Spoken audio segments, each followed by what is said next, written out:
Hello guys, I'll be doing the math quiz for this week. So, for this question, um, you basically can use the calculator, the one that has an integral function. In the ITL, I don't think they'll tell you anything. You can just click shift the integral function and you'll get d over dx, and you can enter the equation and enter the value of x. Now, a point moves along the curve as point passes through point A, x coordinate increases 0.3 and y coordinate increases 0.5.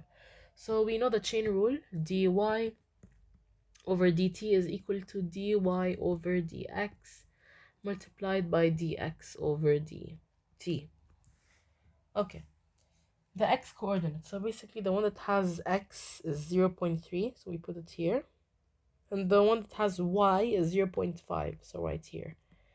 And they want the now dy over dx is the derivative of this function. The derivative of this function is the following. Let's get all the constant terms out. So it's basically 15 times 1 over 2 minus 4x. And it's basically the same thing as saying 15 2 minus 4x to the power of negative 1. We do chain rule, so we take 15 times negative 1, 2 minus 4x to the power of negative 2, since negative 1 minus 1. And then you multiply it by the derivative of what's inside, so basically negative 4. Negative 1 times negative 4 will be 4, and 15 times 4 will be 60, and this is basically over 1, and all of it to the power of 2. So 60 over 2 minus 4x, all of it squared. 60 times 0.3 will be 18, and we multiply this here, and we take this one down, so it will be 18 over 0.5 will be equal to 2 minus 4x squared, all of it. 18 divided by 0.5 will be 36. We square root both sides, so we get positive negative 30, radically 36. So 6 is equal to 2 minus 4x, or negative 6 will be equal to 2 minus 4x. Okay, we can solve to get,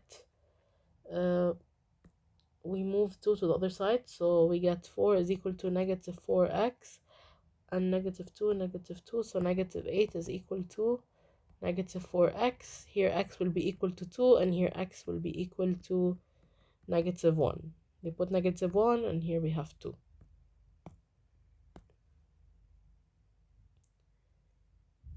Okay, so for this question, they want us to estimate the value of f2.02 without, when they say estimate the value, it means we need to find an approximate of the value without even using it in the calculation. Here they gave us the original function, and let's begin. We know that delta y over delta x, or the slope of f of x, okay, this is basically the same thing, the slope of f of x, okay, is equal to f prime of x. Okay, you should know this, that the slope of f of x is equal to f prime of x. So delta y over delta x, it's basically, we do y2 minus y1 over x2 minus x1. Let's find the x's of, or let's find the abscissas of this function. Here we have, we're not actually using it, we're just using like the x value. We have 2.02, and we need the other one, which will be 2. But now you're asking yourself, how did we get 2? We have two ways to know how we got 2. Firstly, to find the x, 2.02 can be called x2.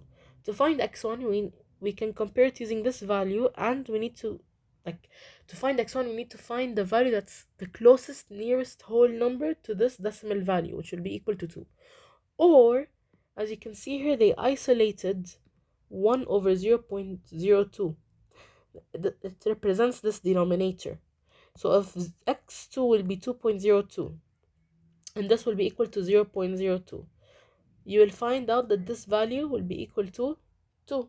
Okay, so you just do it this way, which is easier and more comprehensive, and it's easier for you. So what we do, is, what is y2? Y2 is the same thing as saying f2.02. Okay, since we're dealing with functions, we're not dealing with y anymore. Minus f of 2. Okay, f of 2.02 and f of 2, since we have the x here. Okay, since y2 corresponds to x2, so x2, the y of x2 is f of x2, right? Same thing. Now f prime of x, let's find the derivative of this function. 10x minus 2 is a derivative. Now, what point do we substitute into this? We substitute 2. Since we cannot compute 2.02, we put 2 inside of it.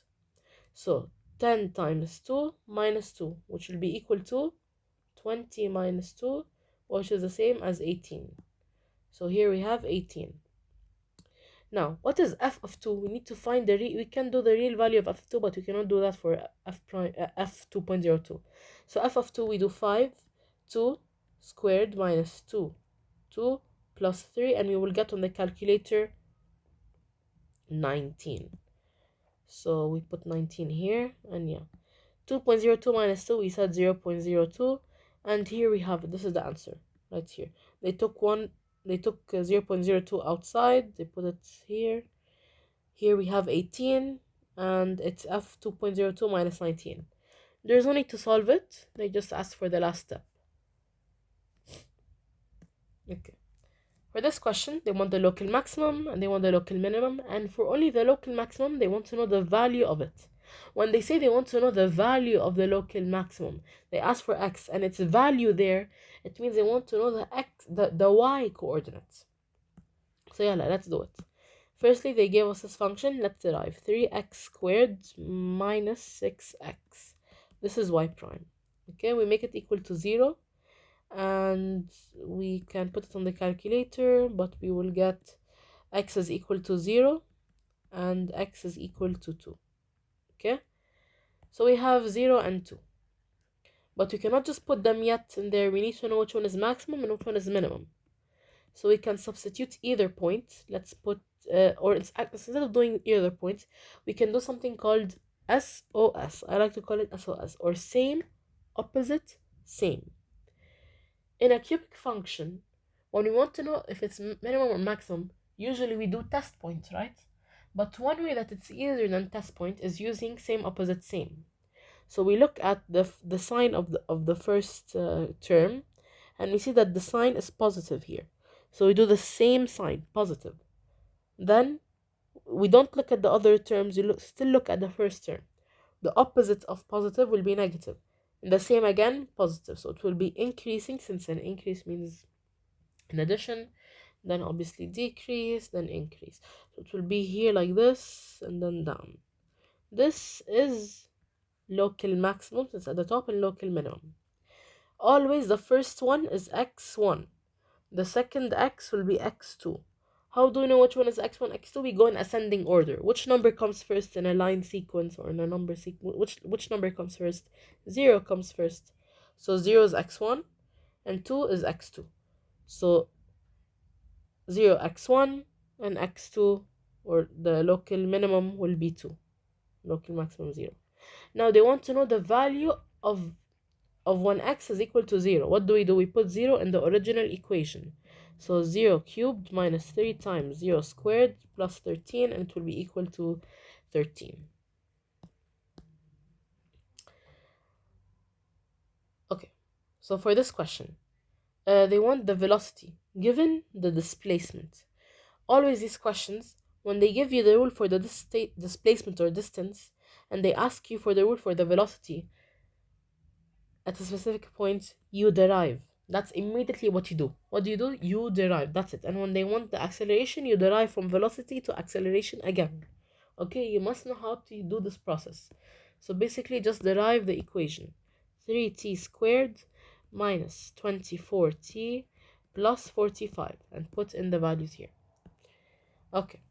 Now they said, give the two values of t, t1 and t2, where t1 is less than t2, for which the particle is at rest in distance of p from O at these times. They want it when the particle is at rest. When the particle is at rest, it means that the velocity will be equal to 0. So we use this rule, and we make it equal to 0. So 3t squared minus 24t plus 45 is equal to 0. Put it on the calculator, multiply 3, and you will get x is equal to 3 and x is equal to 5 right here. And they want it where t1 is less than t2. So t1, you put the lower value. Now, they want the distance of P from O. They said distance. So we use the first rule now, the rule that they gave us. We need to find the distance. Given to us the time. We can substitute the time as T and we find X. So 3 cubed minus 12 times 3 squared plus 45 times 3 minus 50. And you will get 4. Same thing, but when it's 5. 5 cubed minus 12 times 5 squared plus 45 times 5 minus 50, and you will get an answer of 0. Now, here, they ask us when the particle is at O. O means the origin, and the origin is when x is equal to 0. So we are using the first equation. So we need to make it equal to 0, as x needs to be equal to 0. So t cubed minus 12t squared plus 45t minus 50 is equal to 0. And we get t on the calculator, multiply 3, and you get t is equal to 2, t is equal to 5, right here. Now, they want the distance traveled by p between these times. Usually, when you see this question, your instinct is to do x of 5 minus x of 2. Yeah, so you can find the distance in between. But this is completely wrong, because do it on the calculator. You will get an answer equal to 0. So let's think about it graphically. Let's think about it outside the box in another way. The particle is at O when t is equal to 2. It's at O when t is 2. When t is 3, when t is equal to 3, when t is equal to 3, when t is equal to 2, it's at O. Also, when it's at O when t is equal to 5. They even said here, when it's equal to 5, it's at O, which is 0. So when t is equal to 3, it's at 4 meters. And then when it's equal to 5, when t is equal to 5, it's at 0 meters. We cannot put 0 here again. We need to put 0 back here. So it's also when t is equal to 5. Okay? We can make sure of this because it's in 2 questions. So, from 2 to 3 to 5. It first was at 0. Let me get another color. It was first at 0. Then it went to 4 meters. Then at the end of the 5 seconds, it went back to 0. They want the distance, not the displacement. So here it traveled 4 meters, and it traveled back 4 meters. So 4 plus 4 will be 8. Okay. For this question, we also do dy over dt is equal to dy over dx multiplied by dx over dt. And yeah, so they want the radius. They gave us the radius of a sphere is increasing at a rate of this. Usually, how to differentiate between this and this? Some people get confused. How I can differentiate them is using 2 ways. One, it's related to rates. The unit is to the power of 1, means it's part of the multiplication side. When it has a power of 2 or 3, then we can consider it part of the product side. Okay? Also, another way is when they're talking about radius. Actually, the reason it has power of 1 because it is a radius. It's a component of the shape we're talking about. It's not the shape itself, it's a component. Okay? So let's put 4 over pi over here. Now, they gave us they want us the final rate, so they want this. What is the rule of the volume of a sphere? They gave it to us here. 4 over 3 pi r cubed. But to be able to put it into the equation, we cannot just put it like this. We need to derive the rule. So let's derive it. We keep 4 over 3 pi on the side and r cubed here. we bring the power down, so it will be 3r squared. Okay. The 3 will cancel out, and we will have 4 pi r squared. What we can notice is that when we derive the volume of the sphere, the rule that we obtain will be the surface area of a sphere. It's a coincidence. May it be a coincidence. So we can cancel the pi on both sides. 4 times 4 will be 16. So 16 r squared. They gave us that r will be equal to 9. R is 3. So it's going to be 3 squared. So 3 squared is 9, and 16 times 9 is 144. Okay, so for this question, they gave us a displacement and they want velocity. Again, what do? We derive. So 1 over 3 times 3t squared plus 4. The 3 cancels out, we get t squared plus 4. After 3 seconds, we substitute t by 3. 9 plus 4 will be equals to 13. Acceleration of the object at t is equal to 6. Acceleration, they give us using displacement. So what we do is we derive again. So we derive the velocity, or we derive the displacement twice. So we got t squared plus 4. Derive this again, we get 2t. 2t, substitute t by 6. You will get 2 times 6, which will be equals to 12. Now, what did I say before? That we derive when we want instantaneous. I did not say this though, actually. But we derive when we want instantaneous velocity, or instantaneous speed, or instantaneous acceleration. But here they actually want average acceleration. What's the rule for average acceleration? V final minus V initial over T final minus T initial, right? So we don't use 2t, and we don't do 6 minus 3, we get 3. We don't do 2 times 3. No, that's not the correct way. We do v final minus v initial over t final minus t initial. It's average acceleration.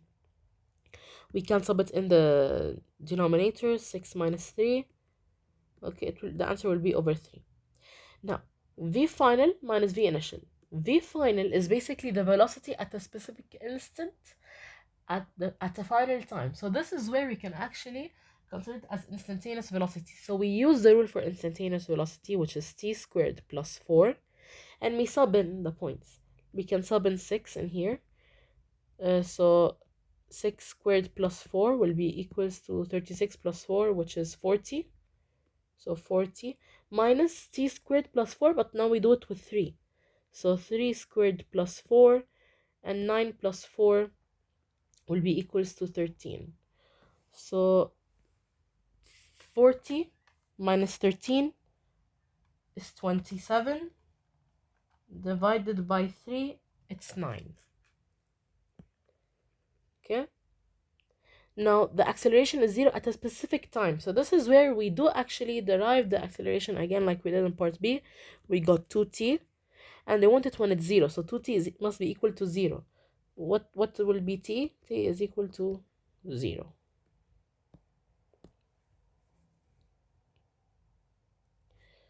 Okay, what is an inflection point?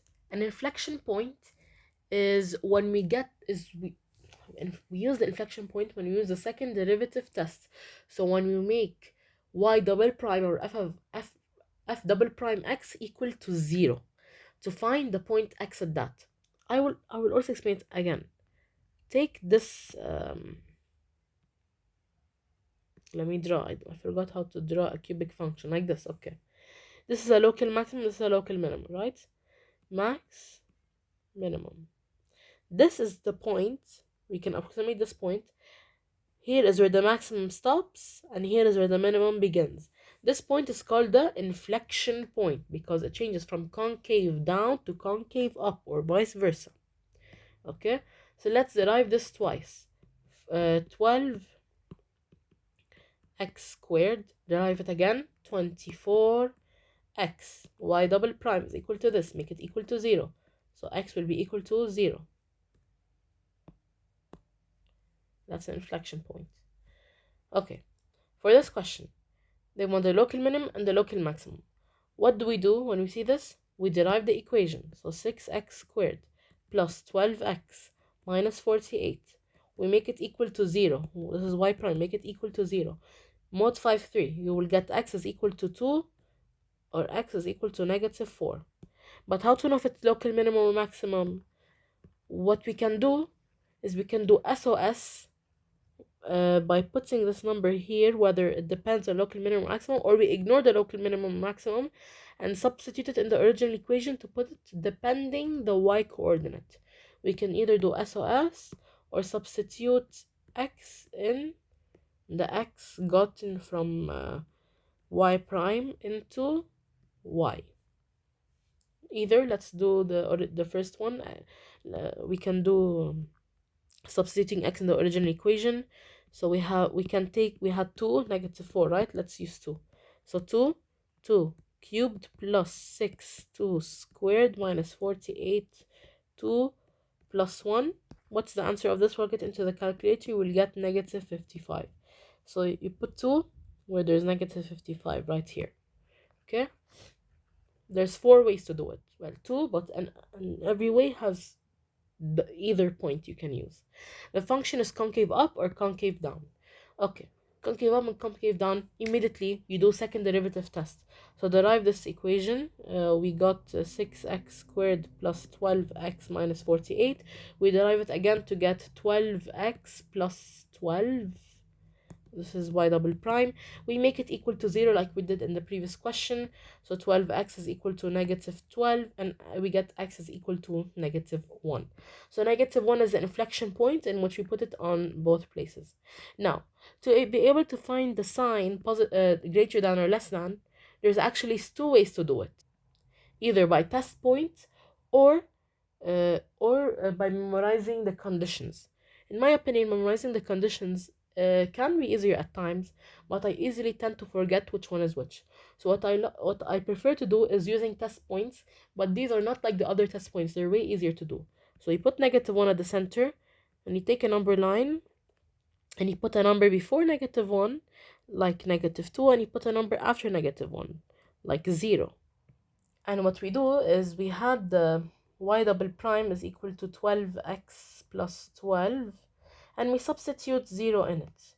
So negative 1 got us 0, right? So let's put 0. So 0 plus 12 will get us 12. And 12, is it a positive or a negative number? It's a positive, so we put the positive sign here. And then we do the same but with negative 2. So we do 12 times negative 2 plus 12. We will get negative 24 plus 12, which will get us negative 12. And we got a negative number. So negative will be concave down and positive will be concave up. Concave down, then up. So it's basically maximum, then minimum. But this doesn't matter for now. And it actually does make sense since negative 4 is first, remember, as we did in the previous example, and 2 is the second one since it's x2. But that's not really our concern for now, since we got, let me just do it. We got concave down, then concave up. We need to basically, let's consider this as negative 1. We need to consider basically the parts that will be concave up if they're less than or greater than negative 1. For example, here it will be concave. What is concave up, here or here? Here, this is concave up. It will be concave up if the values of x, shall they be greater or less than negative 1? They should be greater than negative 1, because then here will be 0, here will be 1, here will be 2. Actually, here was 2, actually. This is 2. So here will be 0, this will be 1, this will be 3, this will be 4. Okay, like it's on a number line, like a grid, okay? So when the numbers are greater than negative 1, they will be concave up. And now concave down if the numbers are less than negative 1. So for example, here will be negative 2. Here will be negative 3, negative 4, negative 5, negative 6, negative 7, you know? So that's a way to do it.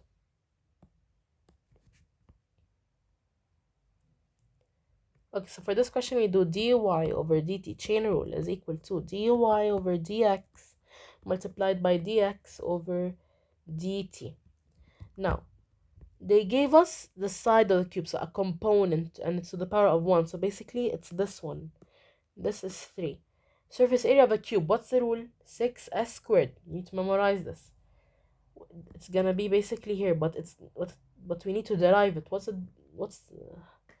differentiate 6x squared? We will get 12s. So we put 12s here.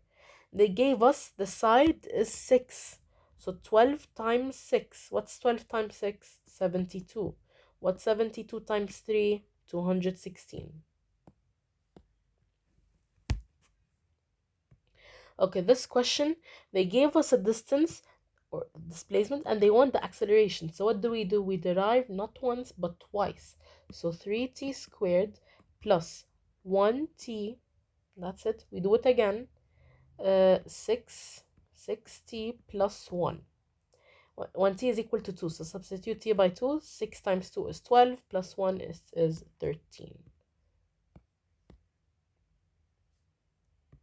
Okay, the derivative, we just basically derive it. You get 3x squared minus 18 times 2, put it down, 36x plus 81. Okay, now they wanted the factors of it. Basically do mod 5 3, and you will get x is equal to 3 and x is equal to 9. So you basically put here x3 and x9. Okay, now they want it when it has a local maximum, where will it have a local minimum, and like that. We can do same, opposite, same, SOS. You check the sign of the first term, ignore all the other terms. Other terms, ignore them. First term, what sign is it? It's a positive sign. So here it will be positive. The opposite of it will be negative. Then you do positive again. So basically up, down, and up. So maximum, then minimum. The first value is 3. The second value is 9. So here we can see that the first value will have a local maximum at x equals 3, and the second one will have local minimum at x equals 9. Remember, you go in ascending order, okay? Now they want when the particle will be at origin. And they gave you this. When it's at origin, that means x is equal to 0. So make this equal to 0. So 2t cubed minus 15t squared plus 7t is equal to 0. Put it on the calculator, mod 4 since it's cubic, and you will get t is equal to 1 over 2, t is equal to 7, and t is equal to 0 on the calculator. Okay, they want the average acceleration given v of t and x of t. Okay, so they want what type of acceleration? They want average acceleration. So what we do, let's actually analyze all of them. Here we have x final minus x initial, delta x or displacement over the change in time. This will give us the average velocity, not the average acceleration. This one is the change in velocity over the change in time, which will actually give us the average acceleration. This is the displacement or the distance in one specific point over the time in one specific point. This will not give us acceleration. It won't even give us average velocity. It will give us instantaneous velocity. So velocity at 1 point. Okay, 1 point. So this will give us that type of velocity, not even average velocity. dv over dt. It's the velocity in one specific point over the velocity over the time in one specific point. Now, let's not think about it at one specific point or anything. It's basically deriving the velocity rule. When you derive the velocity rule, what will you get? You will get acceleration. But what type of acceleration? We will get instantaneous acceleration. Same for this one. When we derive the x of t, we will get velocity, but what type? Instantaneous velocity. We do not want instantaneous acceleration in here. We want average acceleration. So this is wrong. Okay, it's a silly mistake. It's displacement, so delta x over delta t. This will give us average velocity, and the change in velocity delta v over delta t, it's the same as this one. It will give us average acceleration. So don't confuse yourself with this one.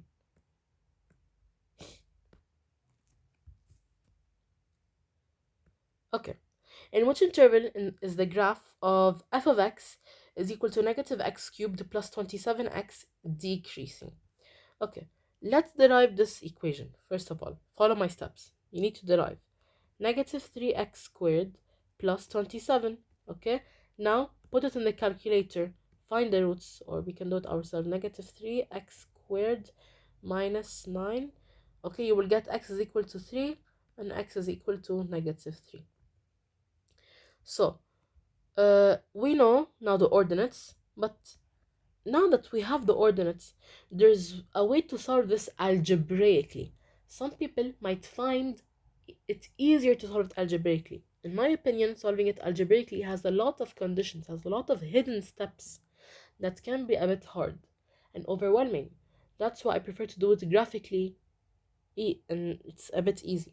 So we need to know how to draw the cubic function, local maximum or minimum, either this or this.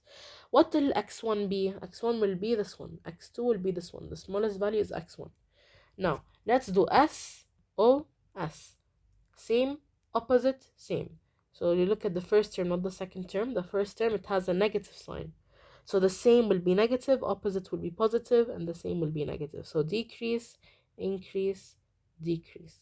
So it will be like this. So minimum first, then maximum. So minimum at x is equal to negative 3, and the maximum at x is equal to 3.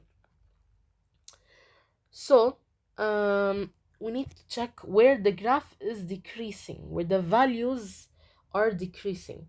So here the values are decreasing, but here the values are increasing, and here the values are decreasing again. So we need it at this interval, and at this interval. This interval here, you ignore it, okay? Don't look at this interval. This interval basically represents all the numbers that are less than negative 3, right? Because here we have negative 4, negative 5, negative 6, if we're looking at the x-axis, okay? Always look at the x-axis when you're talking about values, okay? Always x-axis. It will be decreasing. X will be less than negative 3. Negative 3 will be the greatest value. And for here, it will be x is equal to 4, x is equal to 5. So the values that are greater than 3 will be decreasing in terms of y. Okay, so basically the goal of the question is to look at how y changes but represent it in terms of x. So basically y will decrease when x is greater than 3 and when x is less than negative 3. Okay, so this way is a way to do it graphically. Okay, inflection point. Inflection point is the point, as we said, when it changes from maximum to minimum or vice versa. How do we find this inflection point? We need to do the second derivative test, or derive twice. When we derive twice, then we need to make that equation equal to 0. So this is correct. F double prime of A, make it equal to 0, not F prime of A. Okay, and now for this option, you need to memorize it, okay? Because it's kind of difficult to understand it, so memorize it for your exam.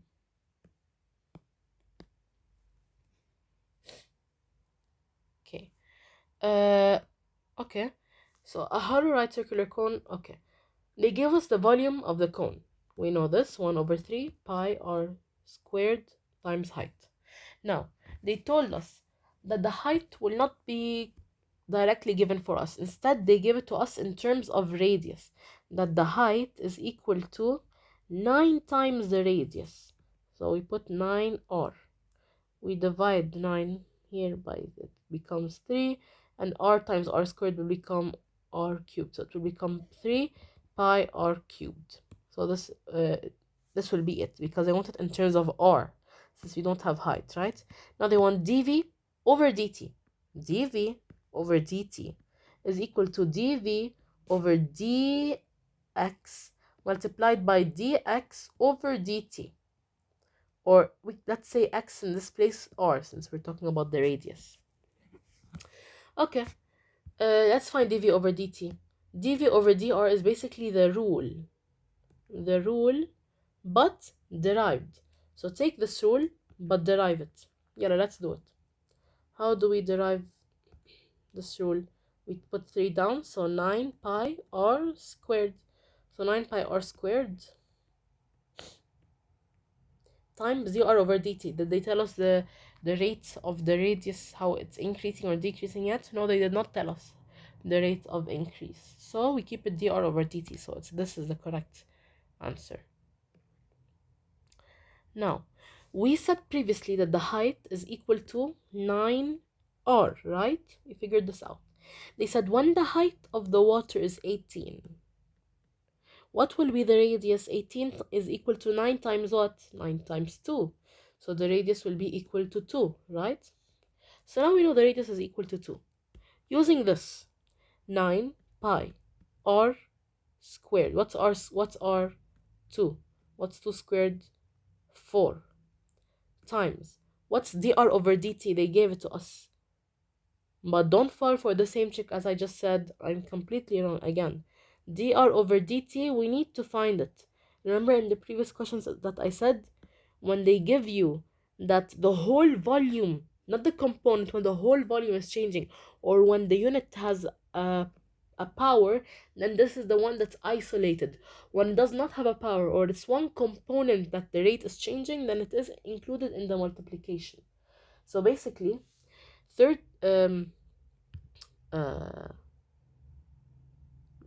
yes, 36 pi, 9 times 4, times the r over dt is equal to 4. Divide by 36 on both sides, 36 pi over 36 pi, 4, 1, here 9, and dr over dt will be equal to 1 over 9 pi, okay?